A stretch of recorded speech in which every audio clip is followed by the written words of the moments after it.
Today, we're talking about something that doesn't get nearly enough attention, but affects so many frontline workers in the homelessness sector: moral injury.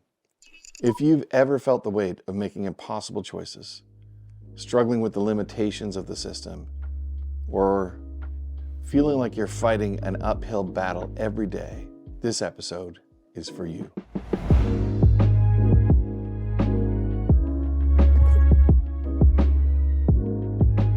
So let's start with the basics. What exactly is moral injury? It's a term that originated in military psychology, but it applies in any field where people face ethical dilemmas and situations that clash with their values.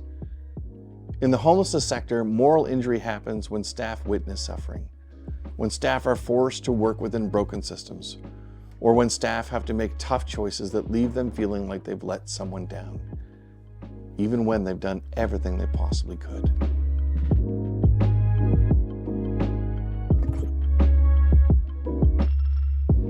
Moral injury is different from burnout. Burnout is about exhaustion, being physically, mentally, and emotionally drained. Moral injury, on the other hand, is about the deep emotional and ethical wound that comes from knowing what should be done, but not being able to do it.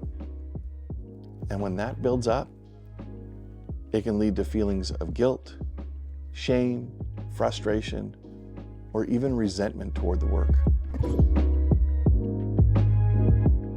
Let's take a look at some real examples of how moral injury can show up for workers in the homelessness sector.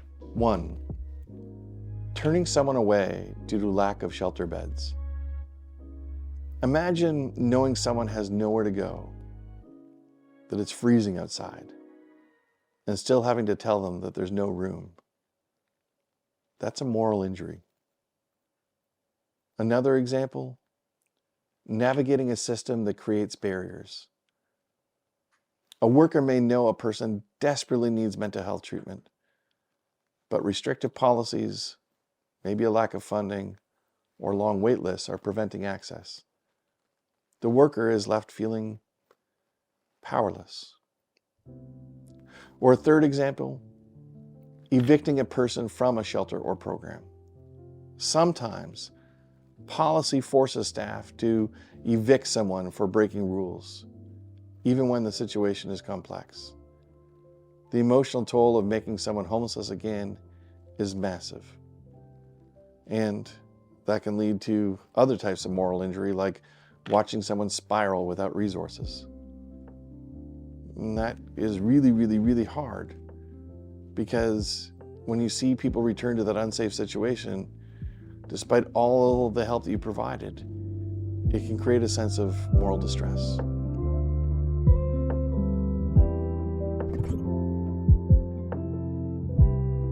The impact of moral injury can be huge. It can make great workers question whether they even want to stay in the field. It can lead to compassion fatigue, where people just emotionally shut down. It can make staff cynical, detached, or even deeply distressed. And in extreme cases, it can contribute to anxiety, depression, or even PTSD-like symptoms. So what can be done? The good news is moral injury isn't just something we have to accept as part of the job. There are ways to support staff and build resilience. Here, there are 3 key things that can help frontline workers navigate moral injury. 1, acknowledgement and open conversations. One of the worst things about moral injury is feeling like you're in it alone. Leaders and organizations need to create safe spaces where staff can openly talk about the challenges they're facing without fear of judgment. 2, systemic advocacy and support. Sometimes, moral injury comes from feeling powerless in a broken system. Organizations that actively advocate for policy change, better funding, and systemic improvements help staff feel like they're not just stuck in an endless loop, but actually working towards something better. And 3, self-compassion and professional support. Frontline workers are often great at showing compassion to others, but terrible at offering it to themselves. Encouraging self-care, peer support, and even professional counseling when necessary can help mitigate the effects of moral injury. At the end of the day, working in the homelessness sector is about fighting for dignity, justice, and change. But that fight, it takes a toll. Acknowledging moral injury isn't about saying the work isn't worth it.